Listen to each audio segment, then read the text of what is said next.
before I move on to the Cybercrime Investigation and Coordinating Center, nagpaparecognize si attorney from Ateneo de Zamboanga rin, Attorney Cresmundo.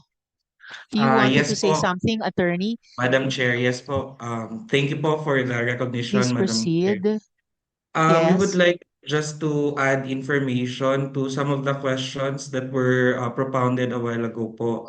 As to the security protocols sa Ateneo de Zamboanga Junior High School. How long is that, So, Attorney Cresmundo? Madam Chair. Ganong kahaba po yung presentation niyo, Attorney? I would just like to give to add information po to the answers Ah, given by Chair Cholo all and right. Please proceed. Colonel Fortaleza. So to All give right po. a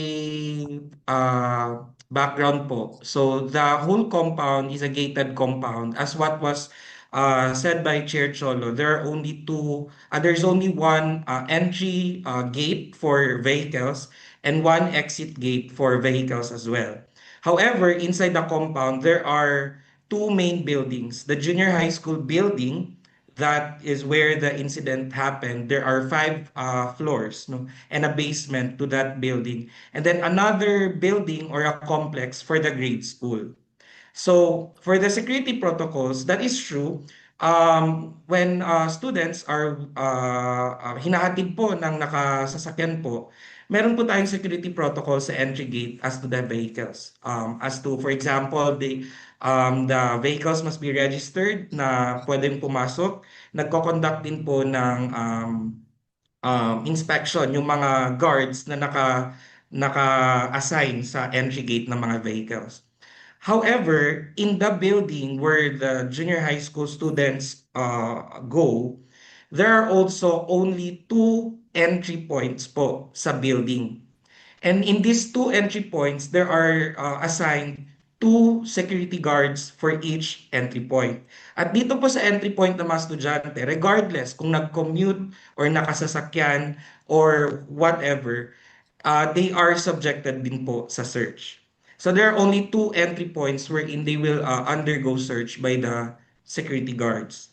Unfortunately, there is a ramp in that building, which is an access for those who may have a hard time climbing up the floors through the stairs. So sa mga ating mga estudyante na may kapansanan at sa mga nagdadala ng mabibigat na mga gamit. This ramp is closed, normally closed. And ino-open lang siya kapag po may dumadaan na estudyante na with disability. And at that time, the ramp was open because a student will pass through. And unfortunately, ito po yung ginawang access point para po makalusot po doon po sa security na meron in the building itself. In fact, yun pong subject, bumaba po sila sa sasakyan ng magkapatid, may kasama. So the sister went through the usual security protocols. Yun lamang po, Chair. Thank you You po. mean, Attorney, thank you. You mean, Attorney, yung kapatid nung shooter bumaba sa regular entry gate at dumaan sa inspection bago pumunta sa sarili niyang classroom. Yes po, Madam Chair. So, paano nangyari na yung shooter sakay pa rin sa sasakyan? I mean, nalaman Ah, niya na for some this is reason may dadaang estudyante either na may disability or may mabigat na dinadala kaya padadaanin sa ramp and alam nung shooter na ganun na mangyayari, sumunod na lang siya. How did that happen? Pagbaba po ng sasakyan, medyo maglalakad ka pa po papunta sa building. So, yung dalawa pong magkapatid, parang naglakad sila, pero parang sa magkabilang, they were on the same way, but ito, um, yung brother went through papunta nga doon sa ramp, no? So, the sister, dumiretso siya doon sa papunta sa labis. Yung ramp po kasi parang sa side area siya.